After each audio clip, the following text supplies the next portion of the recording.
역사의 주권자이신 어린 양 예수, 역사의 주권자이신 어린 양 예수라는 제목으로 말씀 나누겠습니다. 요한계시록 이제 5장을 읽었는데 앞에 4장과 연결되어 있습니다. 앞에 4장 보시면 사도 요한이 보는 것은 보좌에 앉으신 보좌 중심의 환상을 보게 되죠. 그래서 보좌를 중심으로 해서 겹겹이 둘러싼 피조물이 있습니다. 보좌가 있고 그 다음에 네 생물 그룹 천사의 모습을 묘사했습니다. 그 다음에 또 24장로가 둘러서 있는 모습으로 보여집니다. 그래서 이 보좌에 앉으신 이를 향하여서 둘러싼 피조물들이 경배와 찬양을 드린 장면을 사장에서 볼 수 있습니다. 그 사장은 하늘 보좌를 향한 구심적 예배의 장면이라고 할 수 있습니다. 그런데 오늘 본문 5장에서는 반대로 보좌로부터 열방, 세상을 향한 원심적 예배가 진행되고 있어요. 그러니까 보좌를 향해 집중했던 예배가 이제 5장에서는 보좌로부터 시작되어서 세계를 향하여서 하나님의 뜻이 전파되고 이루어지는 그 모습을 우리가 보게 됩니다. 그 출발점이 무엇이냐 보면 두루마리입니다. 1절 보십시오. 내가 보매 보좌에 앉으신 이의 오른손에 두루마리가 있으니 안팎으로 썼고 7인으로 봉하였더라 라고 말씀합니다. 이 사도 요한 당시에 중요한 기록된 문서 그런 것들은 양피지 양의 가죽을 벗긴 날개편 쓸 수 있는 기록지를 만들었는데 거기에 이제 기록을 해서 그것을 둘둘 말아서 보관합니다. 특별히 그 중요한 문서면은 함부로 아무나 열 수 없게 이렇게 도장으로 이제 인을 쳐서 거기를 봉함합니다. 그래서 이 보좌에 앉으신 이 오른손에 두루마리, 성부 하나님의 손에 두루마리가 있고 그것도 인이 7번이나 봉인되어 있습니다. 이 봉인된 이 계시, 이 기록을 우리가 볼 수 있는 것은 다니엘서 12장과 연결되는데요. 다니엘서 12장 읽어드리면 4절에 다니엘아 마지막 때까지 이 말을 간수하고 이 글을 봉함하라. 많은 사람이 빨리 왕래하며 지식이 더하리라 되고요. 7절로 이렇게 되어 있습니다. 그가 이르되 다니엘아 갈지어다 이 말은 마지막 때까지 간수하고 봉함할 것이니라. 그러니까 다니엘이 자신이 받은 계시를 봉함해서 인봉해서 간수하고 있으라라고 천사가 명령하는 내용입니다. 다니엘이 받은 계시가 무엇인가 보면은 다니엘서 중간에 보시면 제국에 대한 어떤 종말의 예언들을 쭉 받게 됩니다. 그러니까 다니엘이 본 환상, 느부갓네살 왕을 통해서 본 것인데 그 꿈과 해몽을 보시면 다니엘 시대 바벨론 제국이 세계를 제패했습니다. 다니엘은 이 느부갓네살 왕 제패한 그 왕인 느부갓네살 왕이 이제 꿈을 꾸는데 그 꿈을 일러주고 또 그 꿈에 대해서 해석을 이제 하게 되죠. 근데 거기에 중심은 이 세계의 역사의 주권은 제국이 아니라 인간 왕이 아니라 하나님이 주권자시다 이것을 보여주는 내용입니다. 그러니까 세상의 제국 강대국들이 계속 이 바벨론 이후에 나타나지만 그 제국들은 흥망성쇠를 겪으면서 역사의 뒤안길로 사라지는 것이죠. 바벨론 다음에 페르시아가 오고 헬라 제국 다음에 로마 제국이 옵니다. 그런데 차례대로 다 잘 나타났다가 다 사라져 버립니다. 그러나 이 뜨인돌로 시작된 즉 예수 그리스도로 시작된 하나님 나라는 영원히 없어지지 않는 망하지 않는 나라로 국권이 쇠하지 않는 나라로 결국 인류 역사 가운데 가장 큰 나라로 인류 역사를 종말을 마무리 짓는다. 그런 거대한 역사의 파노라마를 이 느부갓네살 왕 꿈을 통해서 확인하게 되는 것이죠. 다니엘은 앞으로 일어날 일, 이 종말에 대한 일들을 이렇게 그 이유도 쭉 계시를 봤는데 이 다니엘서 마지막 장에서 천사는 그 계시를 봉함하라고 말씀합니다. 그러니까 그 일들이 실제로 일어날 시기가 다니엘에게 있어서는 한참 후 미래입니다. 그러나 그게 봉함되어 있다고 하는데 그러나 이 사도 요한과 초대교회 성도들이 이루어진 그 시대에는 이미 직접적으로 그 나라의 일들이 이루어지고 있는 시기라는 것이죠. 그래서 사도 요한은 그 7인으로 봉함한 두루마리가 열려지는 것을 봉함이 풀려지고 두루마리가 펼쳐지는 것을 우리 이제 쭉 오늘 장부터 해서 보여주게 됩니다. 이 두루마리의 내용은 아까 이제 다니엘서 연결되어 있죠. 이 세상 나라는 심판받는다, 망한다. 그러나 하나님 나라는 이 세상 제국, 이 바벨론이 비지배한 이 땅을 침투하여서 결국 하나님 나라를 이루어낼 것이다. 승리하게 된다는 것을 보여주고 있습니다.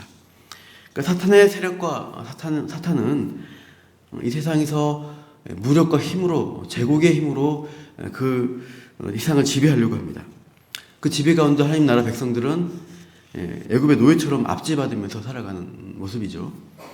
그래서 그 압제에서 벗어나게 해방되어서 하나님 나라 백성으로 그 새로운 정체성으로 살아가면서 그 나라가 확장되어가는 일을 이루는 것, 교회가 세워지는 것, 그것들을 이 성경, 이 하나님의 나라 역사가 이루어진 것인데요. 그러니까 이 애굽, 바벨론 세상 나라를 심판하고 하나님 나라를 이루어간 역사를 시작하려고 하는데 그 일을 이루시는 분이 누구시냐 했을 때 오늘 본문이 그것들을 비춰줍니다. 바로 예수 그리스도를 보여주시는데요. 2절 보시면 힘있는 천사가 외칩니다. 누가 그 두루마리를 펴며 그 이늘대기에 합당하냐라고 외칩니다. 그러니까 심판과 구원의 일을 기록한 그 두루마리, 그것을 펼쳐서 성취할 분이 누구시냐라고 묻는데 3절 보시면 하늘 위, 땅 위, 땅 아래 천지 온 만물에 그 두루마리를 펴거나 볼 자가 없다라고 말하고 있죠. 그래서 4절에 보시면은 이 사도 요한도 합당한 자 보이지 않는다고 하면서 크게 웁니다. 그때 5절에 장로 중 한 사람이 말하죠. 5절에 울지 말라부터 같이 한번 읽어보겠습니다. 시작. 울지 말라, 유대 지파의 사자 다윗의 뿌리가 이겼으니 그 두루마리와 그 7인을 떼시리라 하더라. 유대 지파의 사자 다윗의 뿌리가 이겼다, 승리했다라고 말씀합니다. 12아들을 향해서 야곱이 마지막에 창세기에서 예언할 때 네 번째 아들인 유다를 향해서 뭐라고 예언합니까? 묘사하기를 움킨 사자 새끼로 유다를 묘사했어요. 사자, 그러니까 유다가 사자인데 이 사자는 동물의 왕으로 가장 강한 발톱과 이빨을 가진 가장 강한 짐승이죠. 가장 뛰어난 왕으로 오실 분이 유다지파 가운데 유다지파의 후손인 예수님이시다. 이것을 이렇게 언급하는 것이죠. 가장 강한 것 같은 왕으로 오신 분이 예수님이신데 6절에 보시면 갑자기 예수님을 어떻게 묘사하는가? 보좌와 내생물 장로들 사이에 누가 서 있어요? 한 어린 양이 서 있습니다. 어린 양은 사자에 비하면 굉장히 약한 짐승이죠. 그것도 그 어린 양이 일찍이 죽임당한 모습으로 비춰지고 있어요. 그래서 한 번 죽었다. 그렇게 굉장히 약해 보이는 그런 모습으로 예수님이 묘사됩니다. 그런데 7절 보십시오. 그 어린 양이 나아가서 보좌에 앉으신 이 오른손에서 그 두루마리를 취해요. 받으십니다. 그래서 이제 그 7인을 떼는 일들을 이제 6장 이후에 하시게 됩니다. 그러니까 이 예수님이 어떻게 보면은 참 합당하냐 물었을 때 그분이 합당한 것이죠. 그래서 그 찬양을 보십시오. 9절에 보시면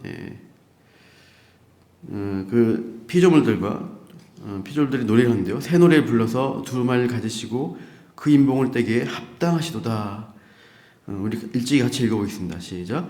일찍이 죽임을 당하사 각 족속과 방언과 백성과 나라 가운데서 사람들을 피로 사서 하나님께 드리시고 10절 그들로 우리 하나님 앞에서 나라와 제사장들을 삼으셨으니 그들이 땅에서 왕노릇 하리로다 하더라. 십자가의 죽으심 그 일들을 통해서 모든 이 세상 제국 아래에 있는 백성들 가운데 택하신 백성 하나님 백성을 그 피로 사서 하나님 나라 백성으로 해방시키고 새롭게 하셨습니다.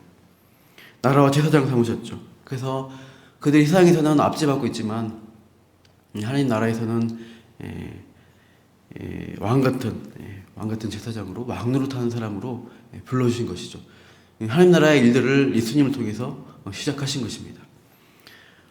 그분이 사실은 사자 같은 왕이신데 이 백성들을 피로 사시기 위해서 대신 죽으시기 위해서 어린 양의 모습으로 오셔서 일찍이 죽임당하셨다. 그래서 그 나라를 이루셨기 때문에 진정한 왕이시고 그 있는 하나님 나라 일들을 이루시는 그 일들을 하시기에 합당하시다라고 찬양하고 있는 것입니다. 계속해서 12절 죽임당하신 어린 양이라고 말하는데 그 일들, 십자가 일들과 그 일들을 이루셨기 때문에 능력과 부와 지혜와 힘과 존귀와 영광 찬송 받으시기에 합당하신 분이시다라고 찬양합니다.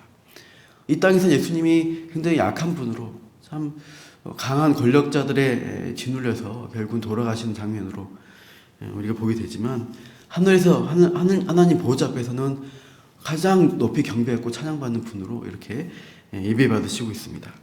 그 예수님께서 이제 그 하나님 나라의 일들을 시작하셨고 초림과 재림 사이에서 이제 그 하나님 나라가 확장되는 일들을 이루시며 마지막 종말 때 하나님 나라가 완성된 것들을 우리가 보게 될 것입니다. 그래서 그 인을 떼시면서 이 세상 나라에 예수 그리스도를 믿지 않고 힘과 자신의 능력을 의지한 자들을 심판하실 것입니다. 왕들을 심판하십니다. 흥망성쇠를 겪는 것이죠.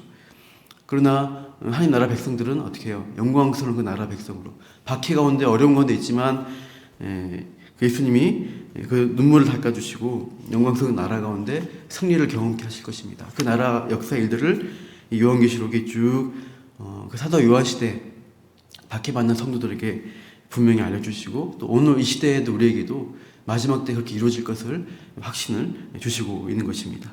그렇게 오늘도 우리 예수님을 경배하면서 정말 역사의 주관자가 예수님을 통해서 예수님이시고 그분이 이루시는구나라는 것을 기억하시고 오늘도 하나님 나라 백성으로 승리할 것을 약속하신 그 하나님 믿으면서 담대하게 이 땅을 살아가시기를 축복합니다. 기도하겠습니다. 하나님, 오늘 우리가 보좌 앞에 어린 양께서 하나님 나라의 일들을 이루어가는 그 두루마리를 능히 펴시는 분으로 합당하신 분으로 찬양받으시는 모습을 살펴보았습니다.